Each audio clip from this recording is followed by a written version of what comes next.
बहुत शुक्रिया शुक्रिया शुक्रिया, सलामत रहे। शुक्रिया शुक्रिया।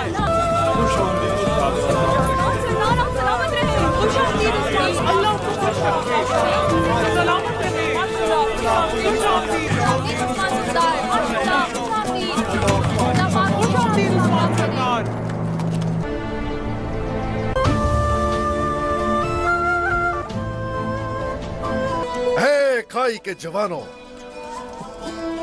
हमारे पास जो जसारत है वो आज उनकी पत्थर की दीवारों को गिरा देने की सलाहियत रखती है, इंशाअल्लाह। जबकि हमारा सब कुछ जलाकर राख कर दिया गया। चाहे कुछ भी हो, चाहे सब तबाह हो जाए, ये भूलिएगा हरगिज नहीं, जो हमारे पास है वो उनके लिए कभी नहीं होगा। हमारे पास जो दिल है और इसमें जो ईमान है वो उनके पास हरगिज नहीं हो सकता। अपनी गलतियों से सीखकर हम मकसद में आगे बढ़ते रहे। ये बात याद रखना, वो जो आगे नहीं बढ़ता यकीनन बर्बाद होता है, और जो खून हमारे लिए बहाया गया हम उसके हकदार होंगे, और वो तलवारें जो हम पे उठना चाहती हैं हमेशा उनको शिकस्त देंगे। अगर अल्लाह ने चाहा तो यकीनन फतह हमारी होगी। अल्लाहु अकबर, अल्लाहु अकबर, अल्लाहु अकबर, अल्लाहु अकबर।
उम्मीद है सब खैर होगी।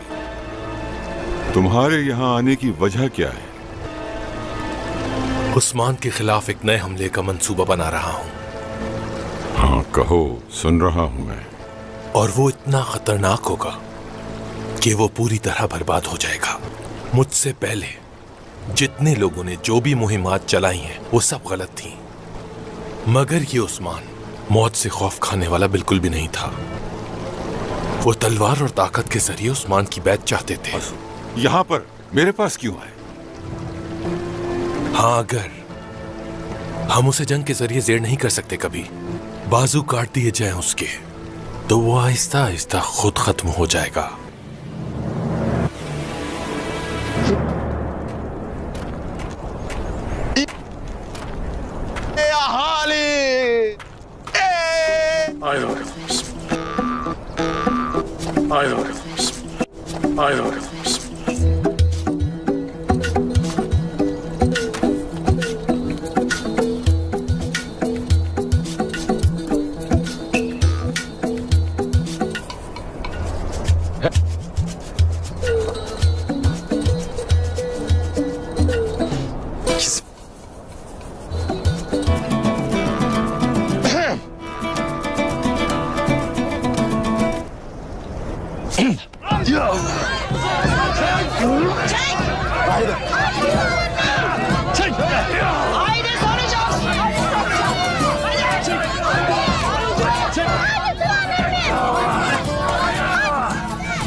Amanın.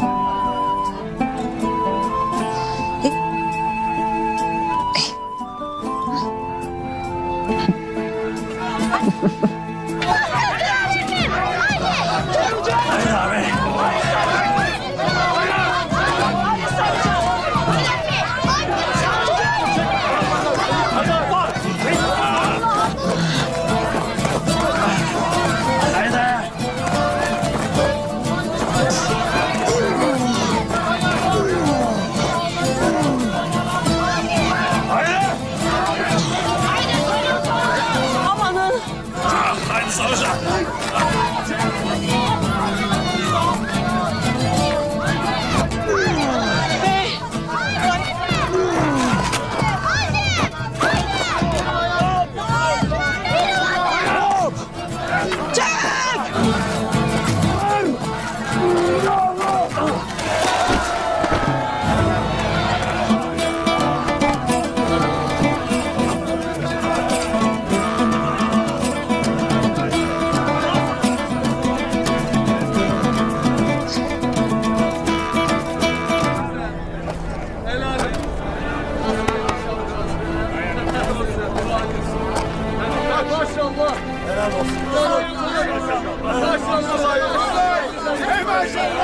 Üzülme oğlum.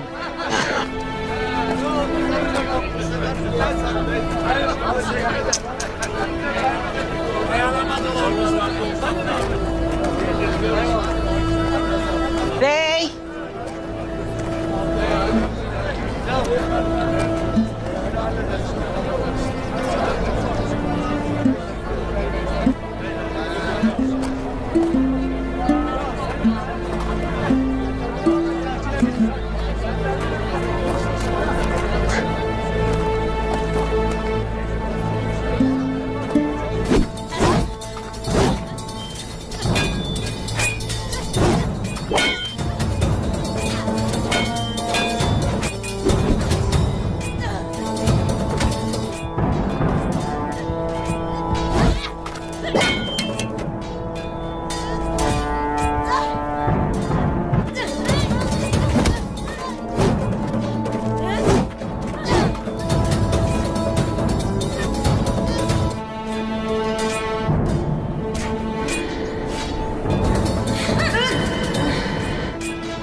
Osman Bey.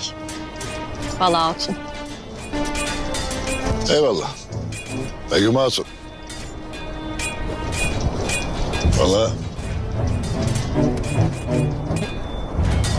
Begüm Hatun.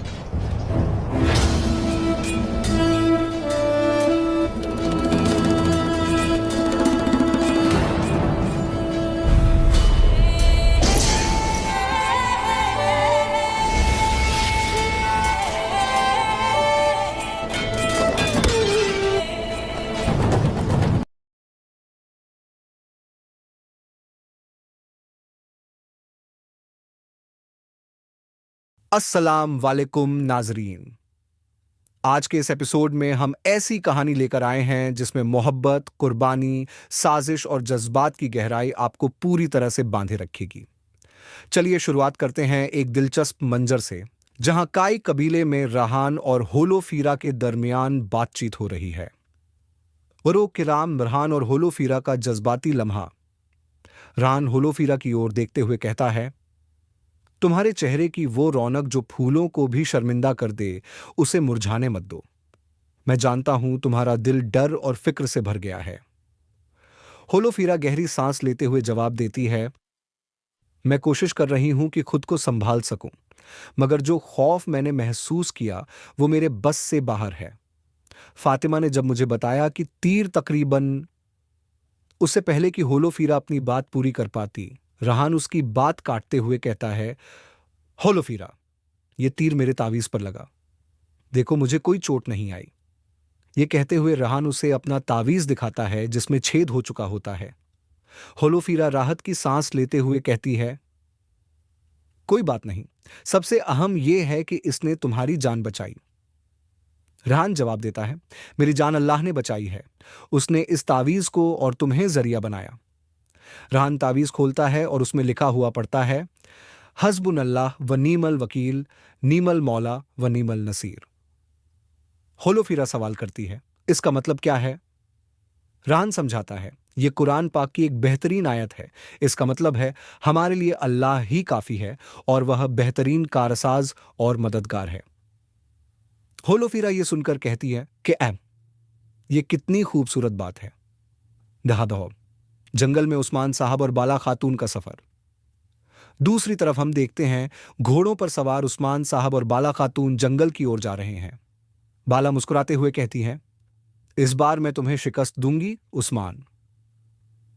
Usman साहब हंसते हुए जवाब देते हैं, तुम मुझे शिकस्त दोगी? यह ख्वाब ही अच्छा है, याद रखना मैं तुमसे आगे निकल जाऊंगा। दोनों अपने घोड़ों को दौड़ाते हैं। उनकी हंसी और खुशी के ये लम्हे बहुत ही दिल को छू लेने वाले हैं। लेकिन तभी अचानक एक तीर आकर बाला खातून के कंधे में लग जाता है और वो घोड़े से नीचे गिर जाती हैं। ये मंजर देख उस्मान साहब घबराते हुए घोड़े से उतरते हैं और चिल्लाते हैं, बाला, बाला, क्या तुम ठीक हो? बाला दर्द सहते हुए कहती हैं, मैं ठीक हूं उस्मान। मगर हालात और खराब हो जाते हैं।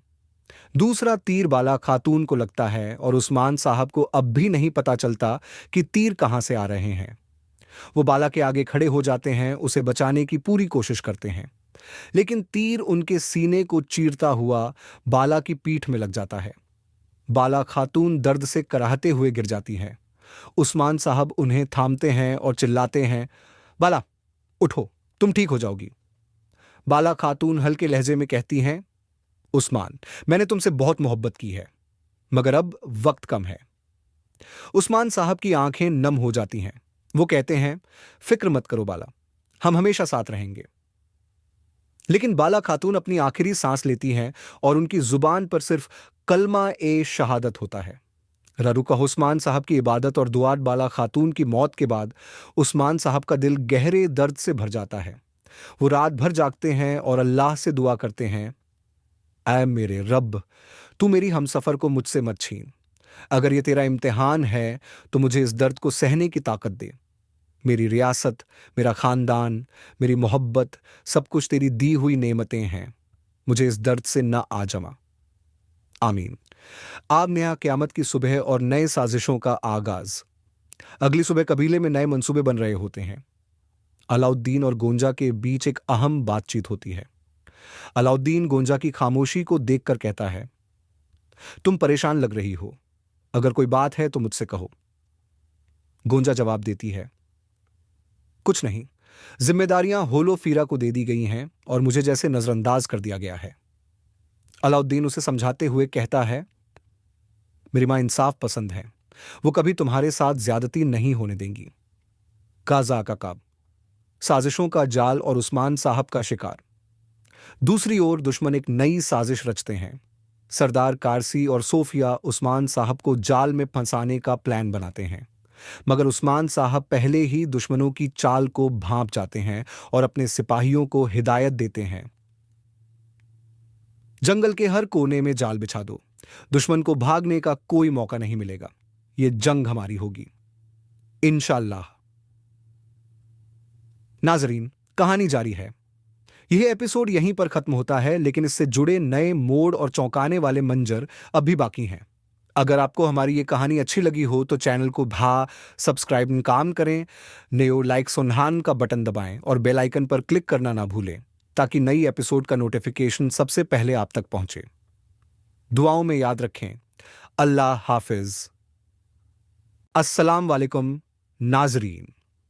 इस एपिसोड की शुरुआत उस खूबसूरत लेकिन गहरी सोच में डूबे हुए मंजर से होती है, जहां काई कबीले के बीच होलोफीरा और रहान बैठे हैं।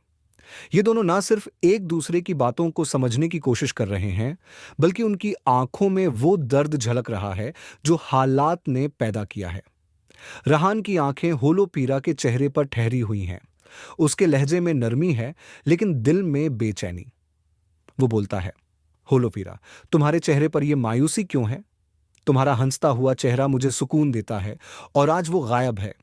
तुम इस कदर क्यों परेशान हो? होलोफीरा के होंठ थोड़े कांपते हैं, जैसे वो कुछ कहने की हिम्मत जुटा रही हो।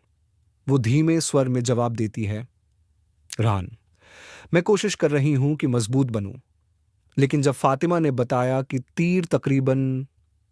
रान, जो उसकी हर बात गौर से सुन रहा होता है, तुरंत बोल पड़ता है, होलोफीरा, वो तीर मेरे तावीज को लगा, मुझे नहीं। देखो, अल्लाह ने मुझे बचाया। ये कहते हुए वह तावीज दिखाता है। तावीज में एक बड़ा सा छेद हो चुका है, मगर रहान के चेहरे पर एक अजीब सा इत्मीनान है। होलोफीरा तावीज को छूते हुए कहती है, ये तावीज तुम्हारे लिए कितनी बरकत साबित हुई। अगर ये ना होता तो। रहान उसकी बात काटते हुए कहता है, अल्लाह की मर्जी से ये सब हुआ। उसने इस तावीज और तुम्हें मेरा सरपरस्त बनाया। चलो इसे खोलकर देखते हैं कि इसके अंदर क्या लिखा है। रान तावीज खोलता है। उसके हाथ हल्के से कांपते हैं, जैसे वो किसी गहरे राज का सामना करने जा रहा हो। तावीज के अंदर लिखी इबारत पढ़ते हुए वो बोलता है, हस्बुनल्लाह व नीमल वकील, नीमल मौला व नीमल नसीर। होलोफीरा के माथे पर सवालिया लकीरें उभरती हैं। वो पूछती है, इसका मतलब क्या है रहान? रहान गहरी सांस लेकर कहता है, यह कुरान पाक की एक खूबसूरत आयत है। इसका मतलब है, हमारे लिए अल्लाह ही काफी है।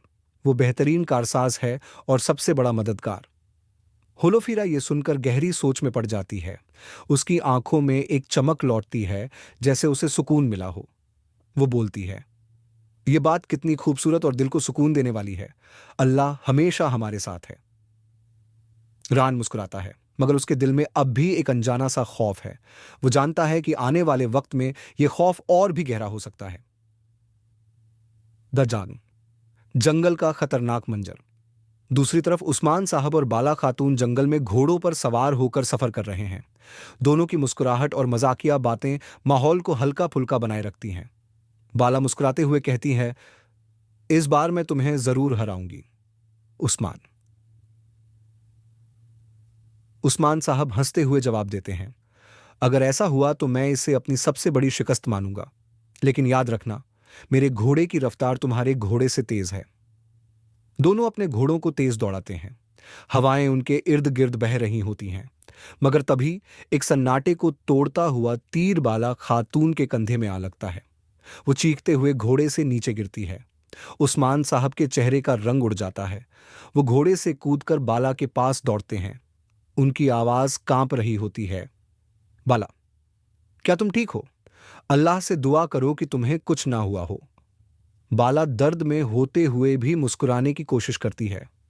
वो कहती है, मैं ठीक हूं उस्मान, बस थोड़ा सा दर्द है। लेकिन इससे पहले कि वो दोनों कुछ समझ पाते, एक और तीर बाला खातून को लगता है। उस्मान साहब की आंखों में खून उतर आता है। वो चारों तरफ देखते हैं, मगर दुश्मन कहीं दिखाई नहीं देता। वो बाला के आगे खड़े हो जाते हैं। मैं तुम्हें कुछ नहीं होने दूंगा बाला, अल्लाह की कसम। मगर इस बार तीर उनकी पीठ को चीरता हुआ बाला के जिस्म में लग जाता है। बाला खातून जमीन पर गिर जाती है। उनकी सांसें धीमी हो रही होती हैं। उस्मान साहब के चेहरे पर बेबसी साफ नजर आती है। वो चिल्लाते हैं, बाला, तुम मुझे छोड़कर नहीं जा सकती। बाला धीमी आवाज में कहती है, उस्मान, मैंने हमेशा तुमसे मोहब्बत की है। मेरी आखिरी सांस तक तुम मेरे साथ रहोगे। उनकी जुबान पर कलमा शहादत होता है और कुछ ही लम्हों बाद वो इस दुनिया से रुखसत हो जाती हैं। जहाने और उस्मान साहब का दर्द और दुआ। उस रात उस्मान साहब अकेले बैठे होते हैं। उनके दिल पर बाला की मौत का गहरा असर होता है। वो अल्लाह से दुआ करते हैं, आह मेरे रब, तूने मुझे इतनी नेमतें दी, मगर मेरी हमसफर को मुझसे छीन लिया।